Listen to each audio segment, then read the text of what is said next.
بسم اللہ الرحمن الرحیم۔ السلام علیکم۔ جذبہ عبادت کی قدر و منزلت۔ امام احمد بن حنبل رحمۃ اللہ علیہ کے پڑوس میں ایک لوہار حداد رہتا تھا۔ جب وہ فوت ہوا تو بعد میں کسی محدث نے خواب میں دیکھا کہ اس نے پوچھا، سنائیے آگے کیا معاملہ پیش آیا؟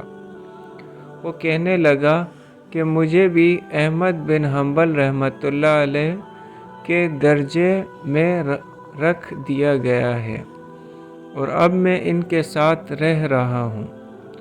جس محدث نے یہ خواب دیکھا وہ بڑے حیران ہوئے کہ یہ لوہار تو سارا دن لوہا کاٹتا تھا اور امام احمد بن حنبل دین کا کام کرنے والے تھے اور مسئلہ خلق قرآن کے معاملے میں قربانیاں دینے والے اللہ کے ایک مقبول بندے تھے۔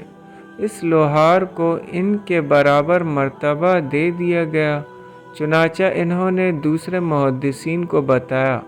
انہوں نے جواب دیا کہ اس کا کوئی نہ کوئی عمل ایسا ہے جو اللہ کے یہاں پسند آ گیا۔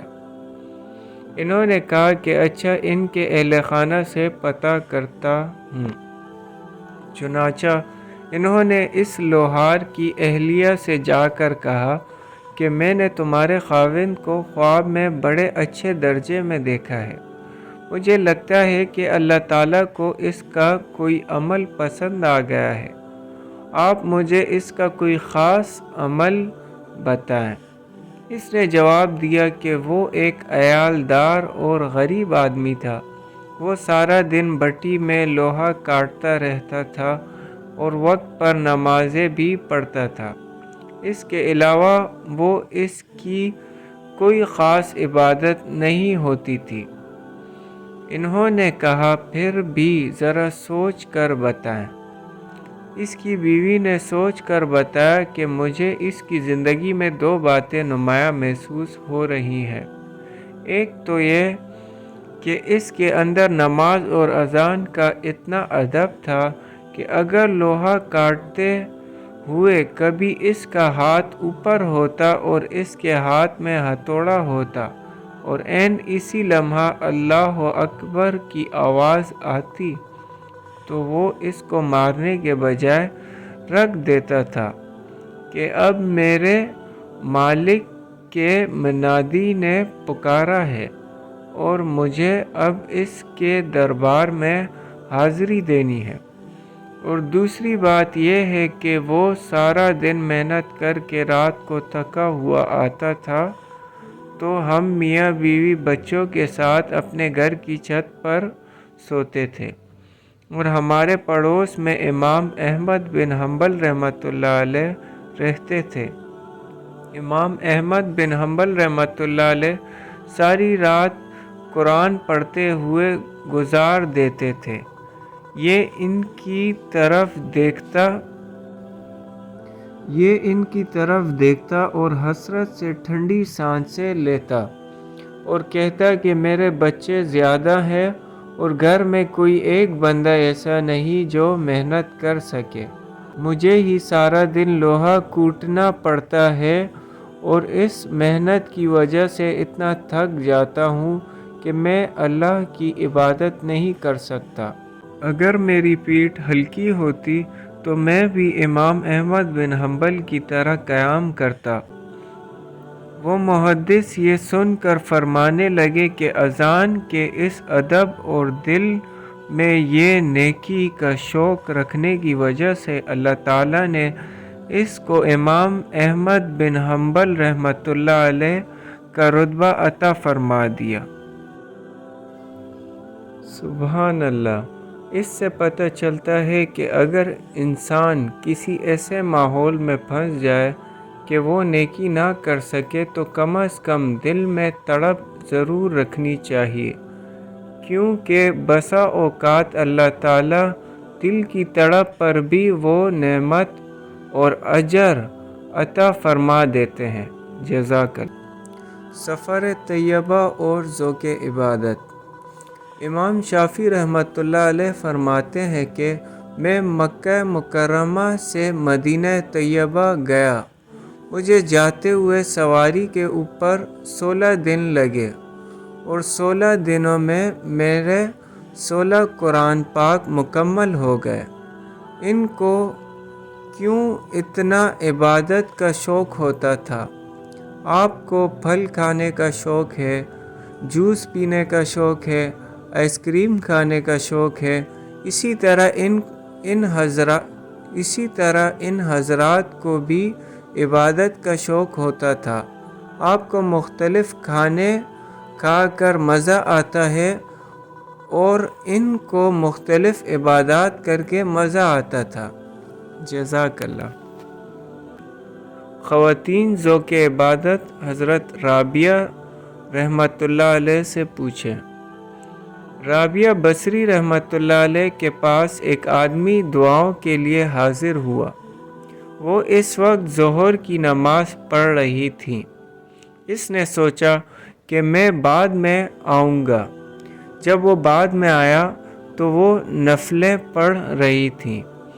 پھر آیا تو عصر کی نماز پڑھ رہی تھی۔ عصر کے بعد آیا تو وہ ذکر و اذکار میں مشغول تھی۔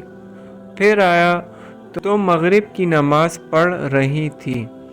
پھر آیا تو وہ اوابین کی نماز پڑھ رہی تھی۔ پھر آیا تو وہ عشاء پڑھ رہی تھی۔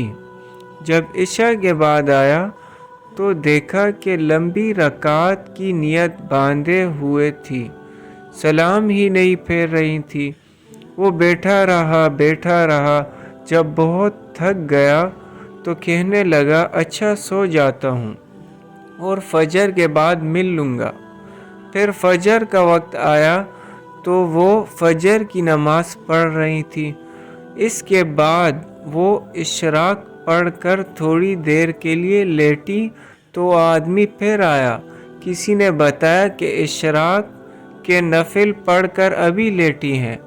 وہ کہتا ہے کہ میں بس تھوڑی دیر ہی بیٹھا تھا کہ وہ گھبرا کر اٹھی اور آنکھیں مل کر کہنے لگی، اے اللہ، میں ایسی آنکھوں سے تیری پناہ مانگتی ہوں جو نیند سے پر نہیں ہوتی۔ یہ کہہ کر اٹھ بیٹھی اور اللہ تعالیٰ کی عبادت میں مشغول ہو گئی۔ سبحان اللہ، جزاک اللہ۔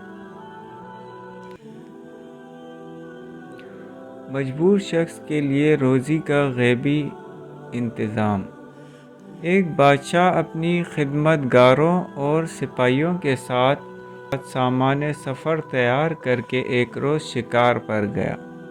جب وہ پہاڑ کے دامن میں دوپہر کا کھانا کھانے دسترخوان پر بیٹھا تو ایک شاہین نے اچانک آ کر اس کے سامنے سے بھنے ہوئے مرغ کو پلک جھپکتے ہی اٹھا لیا اور تیزی سے اڑتا ہوا چلا گیا۔ بادشاہ یہ بھنا ہوا مرغ کھانا چاہتا تھا لیکن وہ دیکھتا ہی رہ گیا۔ اس نے فوراً ہی اپنے سپاہیوں کو حکم دیا کہ گھوڑوں پر سوار ہو کر شاہین کا پیچھا کریں اور مرغ واپس لے کر آئیں۔ فوراً ہی لشکر روانہ ہو گیا، یہاں تک کہ شاہین کا تعاقب کرتا ہوا پہاڑ کے دامن میں جا پہنچا، اور اس کے بعد جب سپاہیوں نے دیکھا کہ شاہین پہاڑ کی دوسری جانب جا چکا ہے تو فوراً ہی یہ سپاہی گھوڑوں سے اتر گئے اور پہاڑ کی بلندی پر جا پہنچے۔ پہاڑ کی دوسری جانب پہنچنے کے بعد انہوں نے بڑا عجیب و غریب منظر دیکھا۔ ان کے سامنے ایک شخص تھا جس کے ہاتھ اور پاؤں بندھے ہوئے تھے اور وہ زمین پر پڑا ہوا تھا، اور بنا ہوا مرغ دسترخوان سے اٹھا کر لانے والا شاہین بڑے مزے سے اس شخص کی مہمان نوازی کر رہا تھا۔ وہ پرندہ اپنی چونچ سے گوشت کو نوچ نوچ کر اس شخص کے منہ میں ڈال رہا تھا، اور اس کے بعد وہ اڑا اور کہیں سے اپنی چونچ میں پانی بھر لایا۔ پھر اس نے یہ پانی بھی اس شخص کو پلا دیا۔ سپاہی اس شخص کے قریب پہنچے اور اس کے ہاتھ پاؤں کھولے اور پوچھنے لگے کہ کیا ماجرا ہے۔ تو اس نے سپاہیوں کا شکریہ ادا کرتے ہوئے بتایا، میں ایک تاجر ہوں، تجارت کے سلسلے میں اپنا مال و اسباب لے کر جا رہا تھا کہ اسی راستے میں ڈاکوؤں کا سامنا ہو گیا۔ وہ میرا مال و اسباب لوٹ کر لے گئے۔ وہ چاہتے تھے کہ مجھے قتل کر دیں، لیکن میں نے ان سے التجا کی کہ وہ مجھے جان سے نہ ماریں۔ وہ کہنے لگے، ہمیں اس بات کا ڈر ہے کہ تم کسی طرح آبادی تک پہنچ جاؤ گے۔ اور اس کے بعد ان لوگوں نے مجھے اور میرے خچر کو باندھ دیا اور چلے گئے۔ پھر دوسرے دن یہ پرندہ میرے لیے کہیں سے روٹی لے کر آیا، اور آج یہ بنا ہوا مرغ لے آیا ہے۔ روزانہ 2 مرتبہ یہ پرندہ میری مہمان نوازی کرتا ہے۔ لکھا ہے کہ بادشاہ کو جب اس بات کا علم ہوا تو اس کی زندگی میں انقلاب آ گیا۔ وہ کہنے لگا، افسوس ہے ہم پر کہ ہم ایسی خدا کی خدائی سے غافل رہے جو اس انداز سے اپنے بندوں کو رزق فراہم کرتا ہے اور اپنا نظام چلاتا ہے۔ یہ کہہ کر بادشاہ نے اپنی حکومت سے کنارہ کشی اختیار کر لی اور اپنے زمانے کا عابد و زاہد شخص بن گیا۔ جزاک۔